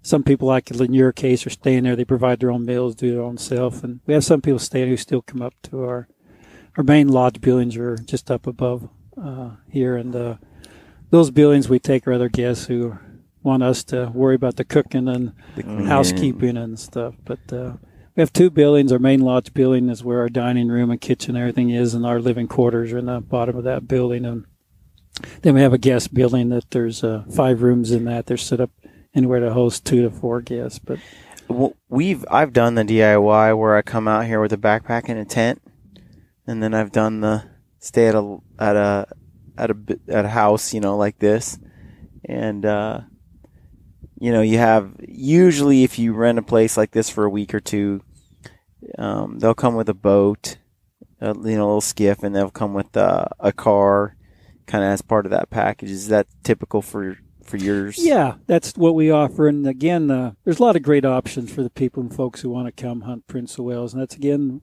beauty what makes it popular. There's anywhere from the Forest Service cabins, if that's what's within your budget. You can rent those Forest Service cabins and stay in and rent a vehicle and skiff and hunt and fish that way. Or there's cabins like in our case that we rent and kind of keep an eye on you and provide the other things. I've done the tent thing, and a number of times. I got to tell you, with as much rain as you get here on this island, and it doesn't matter what time of year it is. Yeah, it's really nice to just suck it up and get a place to stay. It changes the whole feel of the trip. Of course, it depends what you want. Like if you really want to get into a tent and and have that experience like we did up on the Alpine tops. The weather's a little more predictable then, but still, like, it was mid-August and we got drenched. So yeah, but you did okay with when we used your Adirondack. Yeah, we used Chad's wall tent. And we drove here and we took the ferry from Bellingham in Washington. Yeah, and came all the way from there on the ferry ride. Believe the weather, and that was a blast.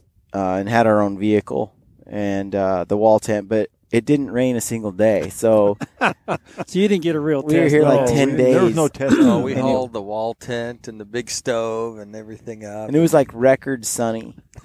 So, I mean, but what I was going to say is, it's pretty nice to come and find a place. If it's within a guy's budget, I'd recommend that. When we did DIY, and when we came up with the ferry and we drove our own truck, that cost a fair bit. Then we're doing it this way where we just flew here. We hooked up with you. We're staying in a cabin, and we've got a boat and we've got a vehicle, and then we've done it where where I've flown up here before, similar to this, and backpacked in. I just feel like. If it's in your budget, this is a nice way to go just because it's my preferred method. Although I'm not sure, we do like the idea of taking the ferry up in the vehicle just so that you can just bring all your crap with you, not have to try to get it on planes. Yeah, that's true. Tenting is an option. Interesting enough, you don't see people take that option very often. It's too economical to get these forest cabins or rent cabins and stuff from people and stuff that you don't see the tent people. Even your place, it's economical. Like, how much does it cost to stay here for a week? We rent that cabin. Basically, it's $2,000 for a week, and the cabin can sleep up to 6 people, and that comes with a skiff and access to a vehicle when they're doing that and stuff. So you split that $2,000 6 ways. It's pretty economical. $350 or whatever, close to. It's pretty dang hard to beat, dude. I mean, it's just hard to beat that price. Yeah. But there's people who don't want to worry about the meals. When you get a little older, it's interesting. We'll you young bucks like yourself, that's when. Actually, they brought me along to cook. Is that what they brought you for? He's a good cook. I get that a lot too now, dude. I don't know what that is. I don't either. Yeah, kind of thing. Yeah. It was okay. It's kind of like when you're young, camping out in the rain and getting soaking wet and cold and almost dying of hypothermia seems fun and exciting. As you get a little older and a little more wisdom, maturity side, maybe a roof over my head when I have the opportunity is good. And a heater to dry out all my soaked gear. Every night, get up to warm gear. It's been nice to come back to the cabin, be able to dry out, warm up, and have a hot meal ready. And shower. No doubt. And a shower. Hot shower, man. That just Although really we haven't showered that much. Can't be bothered with bathing. So people graduate from there to then the next step is not want to worry about the food and coming home at 11 o'clock at night and trying to cook a meal. And then that's the people who stay with us at a lodge and say, that's one of the challenges up here is it's only dark for like 5 or 6 hours and it's deceiving. True. Yeah. So you end up putting in long days, really long days. And you got to decide which end of the game you want to be, night or day, morning, night, Yeah. It's long days. So, Ken, how can people get a hold of you if they want to come up here to Eagle Lodge? We have our website. It's eaglelodgealaska.com, and our email is eaglelodgealaska@gmail.com. We have a phone that works most of the time. Again, we're in Alaska, so it's not like down there where you just whip out that cell phone. That's not kind of how it works. No. Yeah, we've been unconnected. We've had to drive like 2 hours south to get cell phone reception. Yeah, we get a little bit here, but it's pretty unpredictable here at Well Pass. A little bit of phone service, but very limited. So best way is email us. And if I remember, Spencer, when we were on the corner over there, he got something right there out there in the ocean. He did when we went fishing. He got a little bit out there. He got a little bit of service. Quite often, you can't stand in here on our docks. Anthony had service here. He called his wife every morning, but he's the only one. He had to hang his feet off. Yeah, every time he moved back here, he lost her. He had AT&T. We have Verizon. So. Yeah, a little plug for the cell service. AT&T works a little bit better here in our area than Verizon. Yeah. And you guys have Instagram account.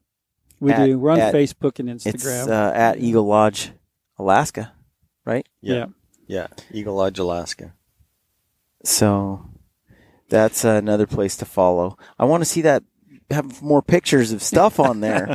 I'm so busy doing all this, just keeping everybody in vehicles and boats and taking care of. That's my son's duty, and he tries to keep up with things. But we're not as techie as you experts here at the Gritty Bowmen. He does pretty good, though. You either have a lot of time on your hand or you stay up all night working on that stuff. One or the other. I don't know which it is. Your son does a pretty good job on the social media. Yeah, he's right a good young man. He tries. He's still finishing up with school, but he in between times that he takes care of that kind of stuff. But we're happy to help people any way we can. If they want to come up here and stay with us and one of our different options of the packages we offer, or just if they want just information about the island or things, we're glad to help any way we can. Cool. As far as chartered trips, you do fishing, guided fishing.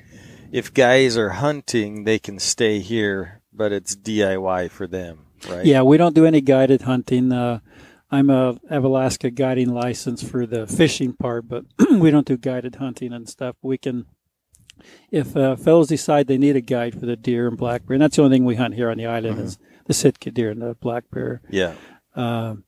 We can line them up with a guide if they want that, but most people who are coming to Prince of Wales are doing it. Yeah, they do it by themselves. They do it by themselves because it's very feasible. They're looking for a place to stay and things like that. But we do the guiding on the fishing thing. We do that with people and stuff. Or we also have do-it-yourself, of course, fishing, and a lot of our guests do their own thing on the fishing too. Yeah, without our assistance. Well, Chad and I got to go fishing right now. Yeah. It's about that time. It is that time. But I want to thank you, Ken, for coming on the podcast and for hosting us this week. Great visiting with you. Yeah. It's been fun. It's been you got an awesome place, and we've had a great time, and it was still got a few more days left. Yes. Catch some big fish. We got to go redeem ourselves. It'll happen. Just put in some time. We just want to know for sure that there are, in fact, fish in that lake that you are talking about. Yeah. I might have to go over there and teach you a thing or two. These young bucks, you know how it is. Hey, can't argue with that point. But it's been great having you folks here. That's the good part about when I decided it's time to put up my pencils from my accounting profession. That's the good part about running a lodge now is the people you meet and the guests you get to host and the sportsmen and fishermen that come and the Takes hunters. all kinds. It's a lot of fun meeting people and sharing Alaska with them. I love Alaska. I love this area, and just sharing it with other people is enjoyable. Yeah, Ben and Anthony had a blast, and I told them, you should really shoot for 10 days to 14 days because I've done it 7 days, and it's just not enough time. And and they agreed. Then they're like wishing they could change their flights and kind of alter that because you really do. If you're going to make that trip up here, 7 days, you could get rained on 4 of those days, or you really do need just a little extra time. To me, that's my recommendation. Mother Nature's tough on you. You can do it. They did it. He fished. He did he did the whole Alaskan experience. Keeps you on the go though, doesn't it? To do but it's a busy deal. So anyway, we had to help them out a little bit. Tell them where to go. Push. Yeah, that's true. We had to hold their hand. We had that 7.5 footer, I would have shot him, except Ben had the gun. That's true. We did. We had it in the boat. We loaned Ben the rifle that day because it was coming down to the wire. He had to go home. He wanted to do it with his bow. But well, see, that's the beauty of it. Now you got a reason to come back and put in for tags and come back and for hang sure in there and do it with the bow. I'm addicted to this place. I talk about it a lot. The rain is. I grew up with the rain, and so it's sort of just part of the cost. But when it's not raining, look at this. It's just When it's incredible. Not raining, there's no place prettier. It is. It's a pretty place.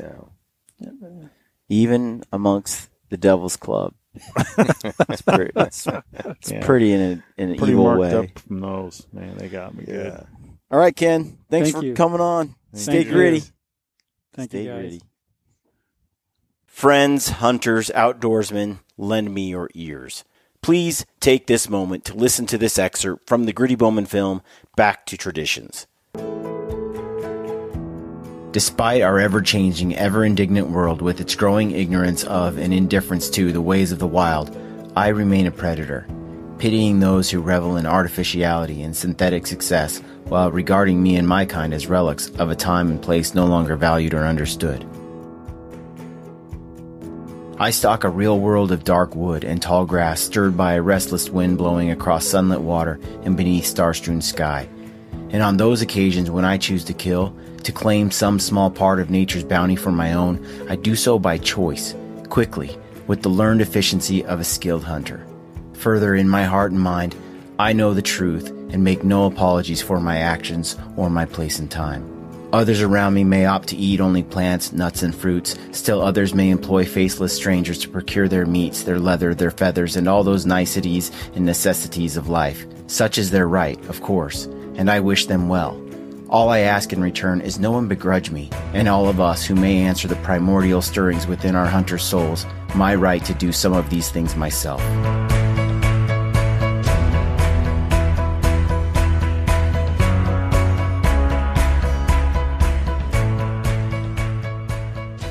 What you just heard is a quote from M.R. James.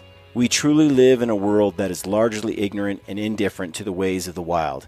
And although some regard us as relics of a time and place no longer valued or understood, we have the opportunity to change the way these people view the hunter and the hunt. We can share our experiences and nature's bounty with those who employ these faceless strangers. And by so doing, we make a difference, not just for ourselves, but for the wild animals and the wild places we care so deeply about. Never stop sharing your passion for hunting and the outdoors. Our wild animals and our wild places depend on it.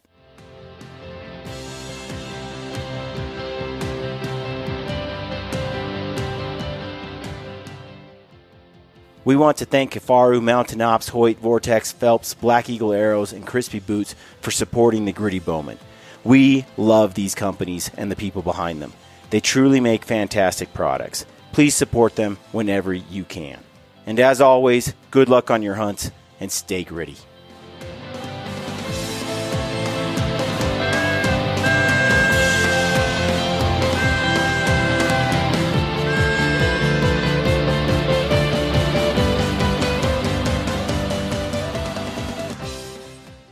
This is Ty Stubblefield, and you're listening to the Gritty Bowmen. Gritty Bowmen.